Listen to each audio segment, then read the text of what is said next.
ಹೌದು, ರಾಜ್ಯ ಸರ್ಕಾರದ ಪಂಚ ಗ್ಯಾರಂಟಿಗಳ ಘೋಷಣೆಗಳಲ್ಲಿ ಒಂದಾದ ಶಕ್ತಿ ಯೋಜನೆಯನ್ನ ಕೋಟ್ಯಾಂತರ ಮಹಿಳೆಯರು ಈಗ ಸದುಪಯೋಗ ಪಡಿಸಿಕೊಳ್ತಾ ಇದ್ದಾರೆ. ಸರ್ಕಾರ ಶಕ್ತಿ ಯೋಜನೆ ಅನುಷ್ಠಾನ ಮಾಡಿ 2.5 ವರ್ಷ ಪೂರೈಸಿದೆ. ಸರ್ಕಾರಿ ಬಸ್ಸಿನಲ್ಲಿ ಮಹಿಳೆಯರು, ವಿದ್ಯಾರ್ಥಿನಿಯರು, ತೃತೀಯ ಲಿಂಗಿಗಳು ಒಟ್ಟು 500 ಕೋಟಿ ಮಹಿಳೆಯರು ಉಚಿತ ಪ್ರಯಾಣ ಮಾಡಿದ ಬೆನ್ನಲ್ಲೇ ಕಾಂಗ್ರೆಸ್ ರಾಜ್ಯ ಸರ್ಕಾರ ರಾಜ್ಯಾದ್ಯಂತ ಅದ್ಧೂರಿಯಾಗಿ ಆಚರಣೆ ಮಾಡಿದ್ದಾರೆ. ಚಿಕ್ಕಬಳ್ಳಾಪುರದಲ್ಲೂ ಸಹ ಕೆಎಸ್ಆರ್ಟಿಸಿ ಬಸ್ ನಿಲ್ದಾಣದಲ್ಲಿ ಬಸ್ಗಳಿಗೆ ಮಧುವಣಗಿತ್ತಿಯಂತೆ ಸಿಂಗಾರ ಮಾಡಿ ಬಸ್ ಚಾಲಕರಿಗೆ ಮತ್ತು ಮಹಿಳೆಯರಿಗೆ ಗ್ಯಾರಂಟಿ ಅನುಷ್ಠಾನದ ಜಿಲ್ಲಾಧ್ಯಕ್ಷ ಯಲುವಳ್ಳಿ ರಮೇಶ್ ಸನ್ಮಾನ ಮಾಡಿ ಸಿಹಿ ತಿನ್ನಿಸೋ ಮೂಲಕ ಆಚರಣೆ ಮಾಡಿದ್ರು. ನನಗೆ ಬಹಳ ಖುಷಿ ಅನಿಸ್ತದೆ. ನಮ್ಮ ಕಾಂಗ್ರೆಸ್ ಸರ್ಕಾರ ಸಿದ್ದರಾಮಣ್ಣವರು ಮತ್ತು ಡಿ.ಕೆ. ಸಾಹೇಬರ ಒಂದು ಸಾರಥ್ಯದಲ್ಲಿ ಇವತ್ತು ಬಡವರಿಗೆ, ಮಧ್ಯಮ ವರ್ಗದವರಿಗೆ ಒಳ್ಳೆ ಯೋಜನೆಗಳನ್ನ 5 ಗ್ಯಾರಂಟಿಗಳು ಕೊಟ್ಟು ಇದು ಮಾಡಿ. ಅದರಲ್ಲಿ ಒಂದು ಇದು ಶಕ್ತಿ ಯೋಜನೆ. ಶಕ್ತಿಗೆ ಹೆಸರಲ್ಲೇ ಇದೆ ಶಕ್ತಿಯುತವಾದ ಯೋಜನೆ ಅಂತ.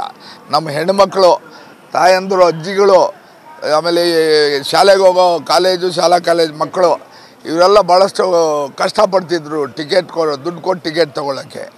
ಇದನ್ನರ್ತು ನಮ್ಮ ಸರ್ಕಾರದ ನಮ್ಮ ಮುಖ್ಯಮಂತ್ರಿಗಳು ಇವರು ಇದಕ್ಕೆಲ್ಲ ಉಚಿತ ಮಾಡಬೇಕು ಅಂತೇಳ್ಬಿಟ್ಟು ಇವತ್ತು ಉಚಿತ ಮಾಡಿದ್ದಾರೆ.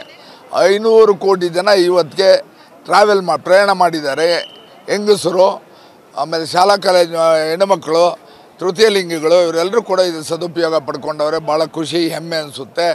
ಅದ್ರ ಜೊತೆಗೆ 12,669 ಕೋಟಿ ರೂಪಾಯಿ ಘನ ಸರ್ಕಾರ ಈ ಯೋಜನೆಗೆ ಹೆಣ್ಣುಮಕ್ಕಳ ಪರವಾಗಿ, ವಿಶೇಷ ಮಹಿಳೆಯರ ಪರವಾಗಿ ವಿನಿಯೋಗ ಮಾಡಿದೆ. ಇನ್ನು ಜಿಲ್ಲೆಯಲ್ಲಿ 10 ಪ್ರವಾಸಿ ತಾಣಗಳಿದ್ದು ಬೆಂಗಳೂರಿನಿಂದ ಚಿಕ್ಕಬಳ್ಳಾಪುರ ಕಡೆಗೆ ಹೆಚ್ಚಾಗಿ ಪ್ರವಾಸಿಗರು ಪ್ರಯಾಣ ಮಾಡ್ತಾ ಇದ್ದು, ಇದರಿಂದ 7 ಕೋಟಿಗೂ ಹೆಚ್ಚು ಮಹಿಳೆಯರು ಚಿಕ್ಕಬಳ್ಳಾಪುರ ಜಿಲ್ಲಾ ವ್ಯಾಪ್ತಿಯಲ್ಲಿ ಪ್ರಯಾಣ ಬೆಳೆಸಿ ರಾಜ್ಯದಲ್ಲಿ 4ನೇ ಸ್ಥಾನದಲ್ಲಿರುವುದು ಖುಷಿಯ ವಿಚಾರವಾಗಿದೆ ಎಂದು ಕೆಎಸ್ಆರ್ಟಿಸಿ ಜಿಲ್ಲಾಧಿಕಾರಿ ಬಸವರಾಜ್ ಅವರು ಹೇಳಿದರು. ಈಗ ರಾಜ್ಯ ಸರ್ಕಾರದಲ್ಲಿ ಏನು 500 ಕೋಟಿ ಆಗಿದೆ, ನಮ್ಮ ಚಿಕ್ಕಬಳ್ಳಾಪುರ ವಿಭಾಗದಲ್ಲಿ 7,28 ಲಕ್ಷ ಜನ ಪ್ರಯಾಣ ಮಾಡಿದ್ದಾರೆ.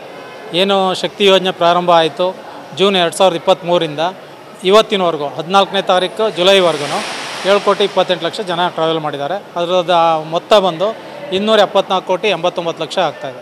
ಎಲ್ಲ ಕಡೆಯೂ ಆಗ್ತಾಯಿದೆ. ಪ್ರವಾಸಿ ತಾಣಗಳಿಂದ ಹಬ್ಬ ಹರಿದಿನಗಳಲ್ಲಿ ಮತ್ತು ರಜಾ ದಿನಗಳಲ್ಲಿ ಇಲ್ಲಿ ಹೆಚ್ಚಿನ ಸಂಖ್ಯೆಯಲ್ಲಿ ಪ್ರಯಾಣಿಕರು ಬರ್ತಾ ಇದ್ದಾರೆ.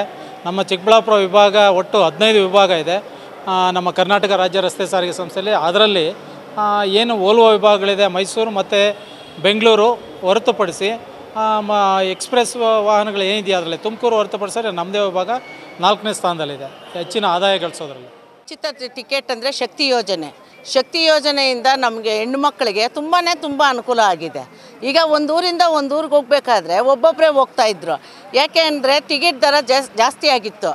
ಮನೆಗಳಲ್ಲಿ ಅಷ್ಟೊಂದು ಟಿಕೆಟ್ ಕೊಡೋಕ್ಕೆ ಕಷ್ಟ ಆಗ್ತಿತ್ತು. ಗಂಡಸರು ಏನಕ್ಕೆ ಒಬ್ರೋಗ್ರಿ ತವ್ರ ಮನೆಗೆ ನೀನು ಒಬ್ರೋಗು, ಮಕ್ಕಳನ್ನ ಈಗ ಮಗಳಿರ್ತಾಳೆ, ವಯಸ್ಸಿಗೆ ಬಂದಿರ್ತಾಳೆ, ಅವಳಿಗೂ ಟಿಕೆಟ್ ತೊಗೊಳ್ಬೇಕು, ಸೊಸೆ ಇರ್ತಾಳೆ, ಎಲ್ಲರೂ ಒಂದು ಜಾತ್ರೆಗಳು ನಡೆಯೋ ಟೈಮ್ ಈ ಸಮಯದಲ್ಲಿ ತವ್ರ ಮನೆಯಲ್ಲಿ ಆ ಜಾತ್ರೆಗಳಿಗೆ ಒಬ್ಬೊಬ್ಬರೇ ಹೋಗಿ ಏನಕ್ಕೆ ಆ ಟಿಕೆಟು ಇದಕ್ಕೆ ನಾವು ಮನೆಯಲ್ಲೇ ಮಾಡ್ಕೊಂಡು ತಿನ್ಬೋದು, ನೀವು ಹೋಗ್ಬಿಟ್ಟು ಹೋಗ್ರಿ ಅಂತ ಹೇಳೋ ಅಂಥ ಒಂದು ಇದಿತ್ತು.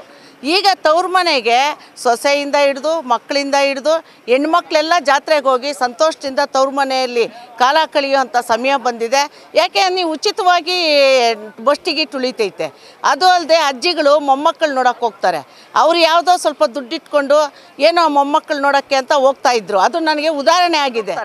ಆಧಾರ್ ಕಾರ್ಡ್ ಒಂದಿದ್ದರೆ ಅವ್ರಿಗೆ ಧೈರ್ಯ, ಒಳ್ಳೆ ಈ ಬ್ರಹ್ಮಾಸ್ತ್ರ ಇದ್ದಂಗೆ ಆಧಾರ್ ಕಾರ್ಡ್ ಇದ್ದರೆ. ಹಂಗಾಗಿ ಆಧಾರ್ ಕಾರ್ಡ್ ಒಂದು ಇಟ್ಕೊಂಡು ರಾಜ್ಯದಲ್ಲಿ ಎಲ್ಲೆಡೆ ಓಡಾಡ್ಬೋದು ಅಂತ ಒಂದು ಕಾರ್ಯಕ್ರಮದಲ್ಲಿ ಜಿಲ್ಲಾ ಕಾರ್ಯನಿರ್ವಹಣಾಧಿಕಾರಿ ನವೀನ್ ಭಟ್, ಕಿಸಾನ್ ಅಧ್ಯಕ್ಷ ರಾಮಕೃಷ್ಣಪ್ಪ, ಮುಷ್ಟೂರು ನಾರಾಯಣಮ್ಮ, ಕಾಂಗ್ರೆಸ್ ಮುಖಂಡರು, ಕೆಎಸ್ಆರ್ಟಿಸಿ ಸಿಬ್ಬಂದಿ ಇನ್ನಿತರರು ಭಾಗಿಯಾಗಿದ್ದರು. ಕ್ಯಾಮರಾಮನ್ ಪ್ರವೀಣ್ ಜೊತೆ ಕಳವಾರ ಅರುಣ್, MMTV ನ್ಯೂಸ್, ಚಿಕ್ಕಬಳ್ಳಾಪುರ.